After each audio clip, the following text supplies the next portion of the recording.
March 4th, 2019, off the coast of North America in the Gulf of Alaska. The Professor Kaganovsky has reached the halfway point of an historic scientific voyage.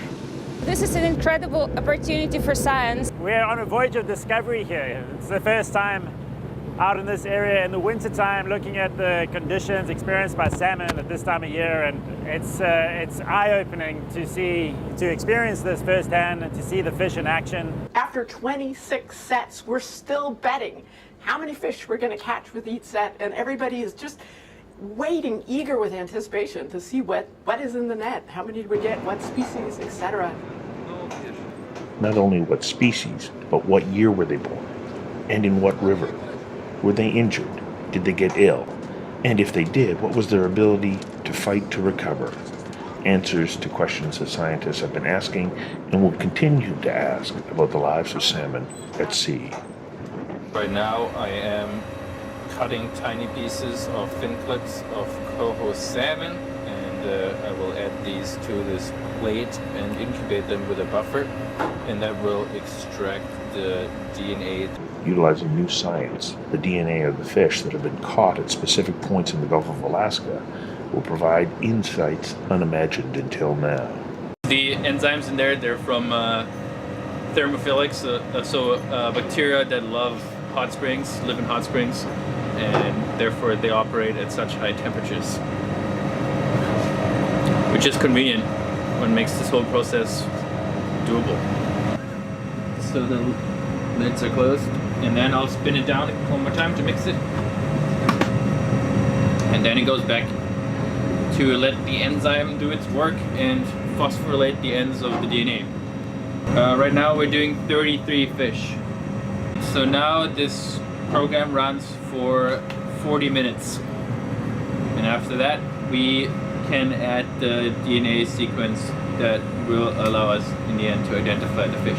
These are some magnetic beads that I'm using to purify the nucleic acid, so all the DNA will stick to those beads, and I have a little rack that has little magnets in here, and those will then attach the DNA to one part of the tube, and I can take all the fluid off and the DNA will stay in the tube.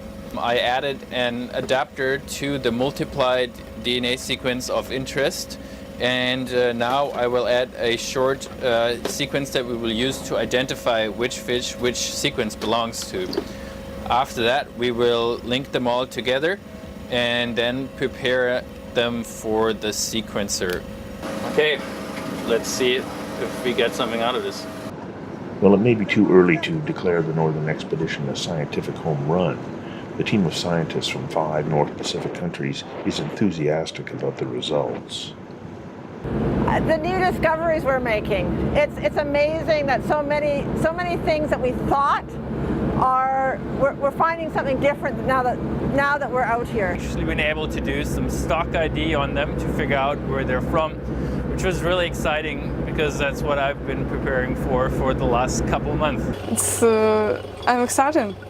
It's really amazing work, and work together with scientists who really likes what they do. Для себя нашел какие-то новые методы, новые знания, которые мы потом можем применить и в наших рутинных исследованиях. И лично для меня данное исследование является, не знаю, отличной площадкой для обмена опытом в данном направлении. And then there is the human element. One person to another, one scientist to another, building relationships of appreciation. Знаете, обстановка международная все-таки сложная сейчас. Россия, там, Канада, Америка. И поэтому мне кажется, что помимо научных результатов еще важно то, что этот рейс сблизит наши народы. And that may be the unintended consequence of this voyage of discovery. Enthusiasm for and about the Northern Expedition continues to grow. Russian television is sending a crew to Vancouver to produce stories about the mission and the secrets it is uncovering about the mysterious life of salmon at sea.